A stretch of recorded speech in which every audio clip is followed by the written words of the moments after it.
Bom dia, sexto ano, tudo bem com vocês?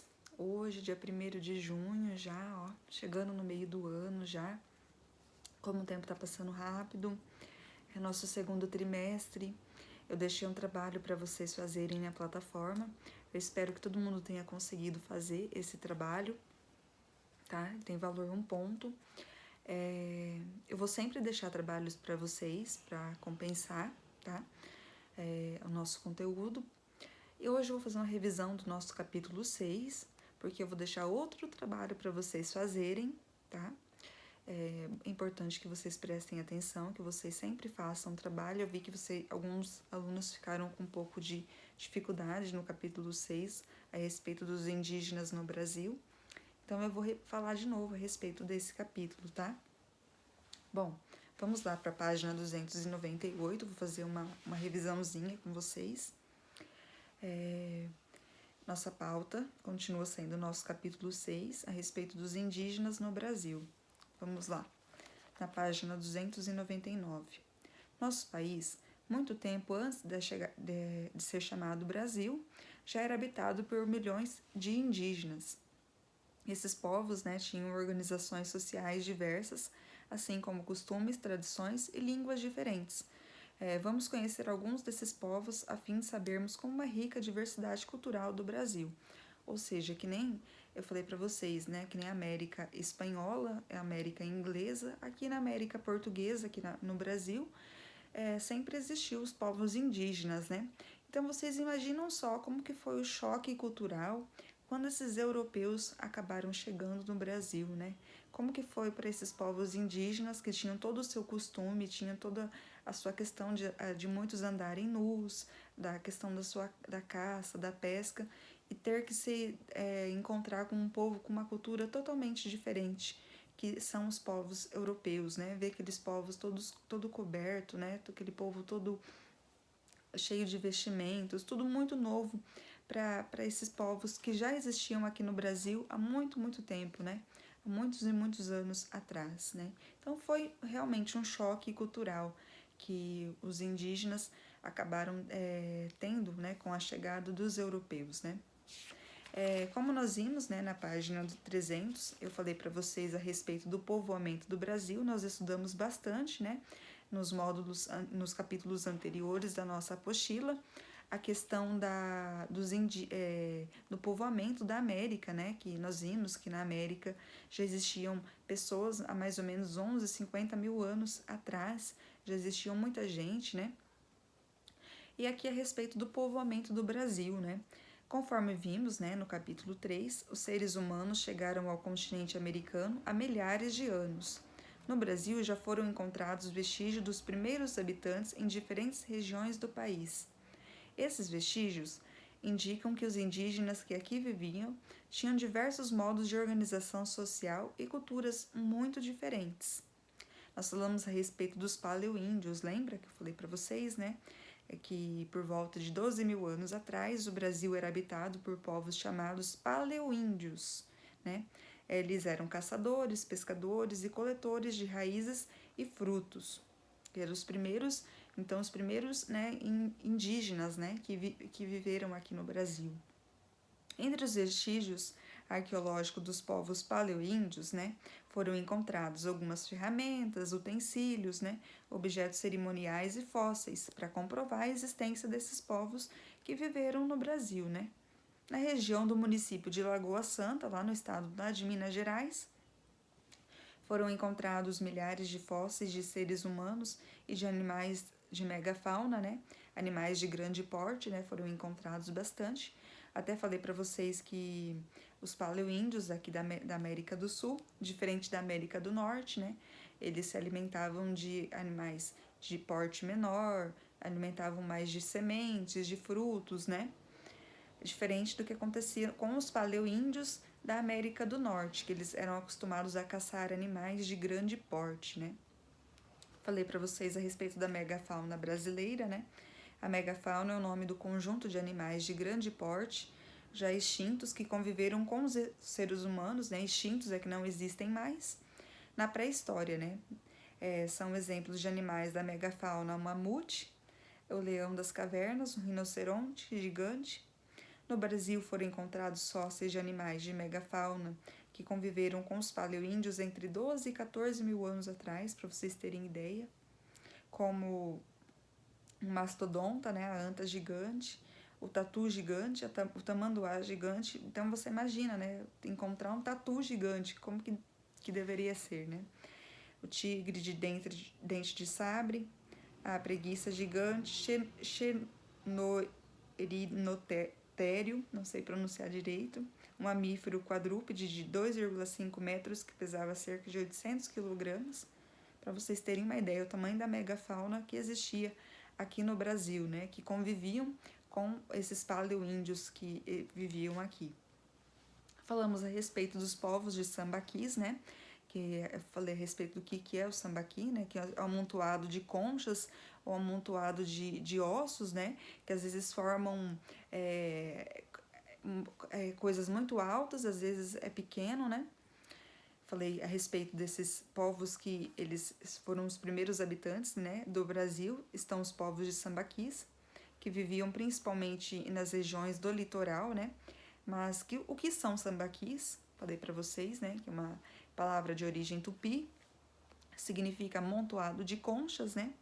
Os sambaquis são montes que podem ser formados por diferentes objetos, né? Não só conchas, mas diferentes objetos, como ossos, né? Também de animais, como fragmentos, às vezes, das cerâmicas que eles também utilizavam e foram colocando ali, foram formando aquele amontoado de coisas, né? Ferramentas, armas, restos de fogueira, né? E de alimentos, como peixes e outros mariscos, né? Ou seja, os ossos ali do peixe, né? Os espinhos, né? Foram formando esses montes, né? Os mais antigos sambaquis datam de cerca de 10 mil anos atrás, ou seja, muito tempo. Além de sambaquis litorâneos, né? Existem também os chamados sambaquis fluviais, que são encontrados às vezes nos rios, né? No interior do Brasil. Nos rios, às vezes, são encontrados. Depois nós falamos a respeito dos povos Tupi e Macrogé, né? O povo Tupi, que foi um dos primeiros, né, que tiveram contato com o povo europeu. É um povo, é uma língua, né, que originou várias famílias, né?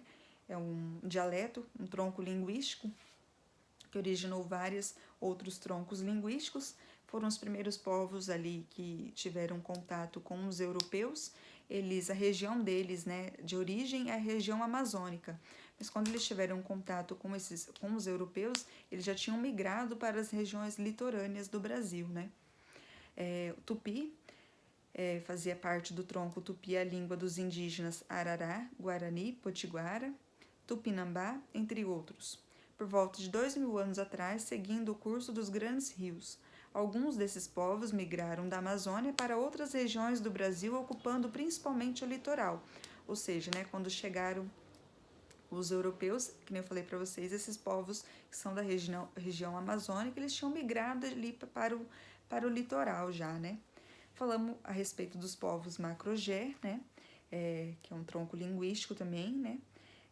Que já viviam na região litoral e tiveram um conflito, né, com os povos de origem tupi, porque quando os povos tupi chegaram na região litorânea, né, nas regiões litorâneas, saíram lá da Amazônia para ir para a região dos litorais, esse povo Macrogé, né, já existiam. Então eles acabaram tendo conflitos. Os indígenas macrogés viviam em aldeias construídas perto dos rios, praticavam agricultura e dependiam também da caça, da pesca e da coleta para sobreviver, assim como o tupi também. Depois nós vimos a questão dos povos da região amazônica, né, Marajoara e Tapajó. Vimos que são povos que não tiveram contato com os europeus, são povos que quando os europeus chegaram, são povos que já tinham sido extintos já, são povos que não existiam mais, né? Que são os povos da região amazônica, que eles tinham uma cerâmica muito bem feita, né? Os marajoaras, nós vimos que eles habitavam a ilha de Marajó, na foz do rio Amazonas. Eles conheciam técnicas de manejo das águas, ou seja, que eu falei para vocês, eles sabiam quando o rio ia passar por uma cheia, né? Então eles construíam alguns aterros, né, mais altos, chamados tesos, para que eles morassem enquanto o rio subia, né, para o rio não tomar tudo, né.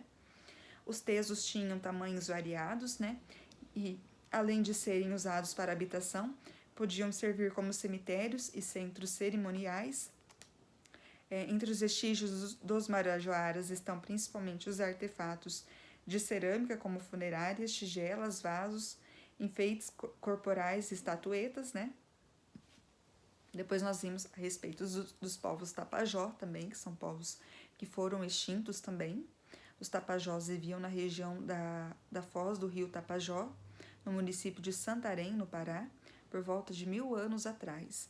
Eles praticavam a agricultura, cultivando produtos como a mandioca, o milho, além de realizarem trocas comerciais com povos da região. Faziam parte da cultura tapajônica a produção de objetos de cerâmica, os quais demonstram a riqueza cultural desse povo, que nem do povo marajoara, os tapajós também, né, a questão da cerâmica. Eu falei para vocês, né, que também eles eram, as peças de cerâmicas deles eram muito evoluídas, muito diferentes, que eram peças que, assim, pode-se dizer que concorre em beleza com as peças do Antigo Egito, né, das civilizações antigas, de tão bem feitas que eram, né. Eu cheguei a comentar com vocês, né. A gente até vê aqui na página 305 a foto de uma peça de cerâmica, né, e ela é muito bem elaborada, muito bem feita, né.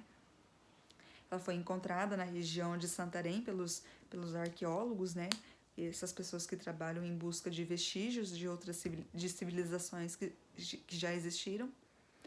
A originalidade das cerâmicas de Marajó e Santarém surpreendeu até quem conhecia a cerâmica das grandes civilizações, né? Como a egípcia e a grega, para vocês terem uma ideia.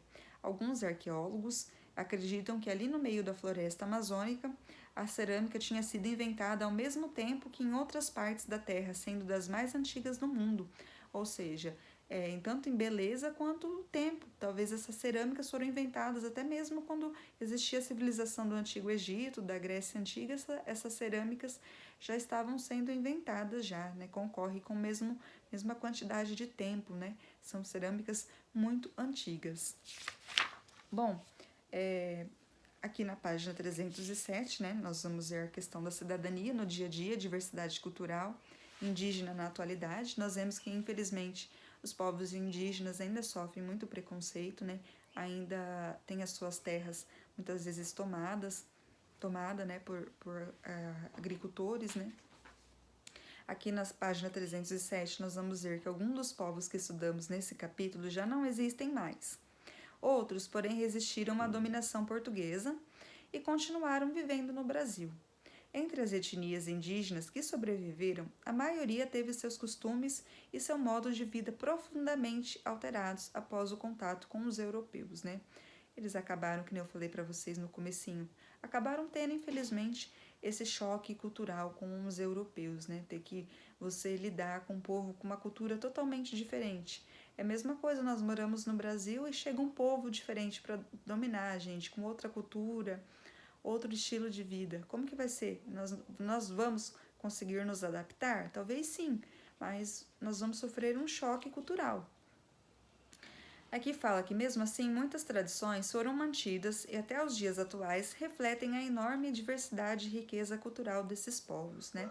Até hoje, apesar desse choque que teve, né, algumas tradições ainda se mantêm vivas, tá?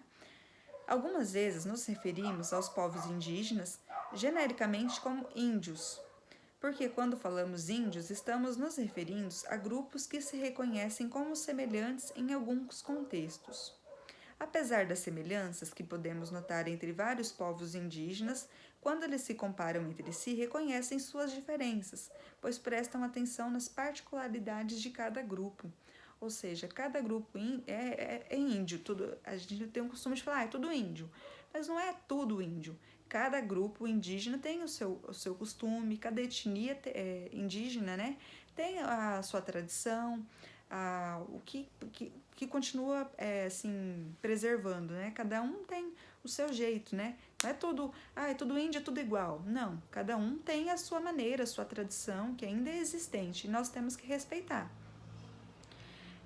Cada povo indígena possui tradições culturais próprias, isto é também uma história particular, além de possuir práticas e conhecimentos únicos, né? Ou seja, alguns conhecimentos de uma tribo não é o mesmo conhecimento de outra tribo, né? Cada tribo tem o seu conhecimento, tem a sua prática, tem a sua adoração ao seu Deus lá que ele acredita, tem os seus costumes, né? O seu modo de pesca, o seu modo de agricultura, não é tudo igual. E a mesma situação dos franceses e ingleses, por exemplo, que recebem o nome comum de europeus, né? São europeus quando nós falamos, né? São os europeus, mas são países diferentes, né? A França é totalmente diferente da cultura da Inglaterra, né? Tem coisas parecidas, né? Como nós brasileiros somos totalmente diferentes dos ingleses, né?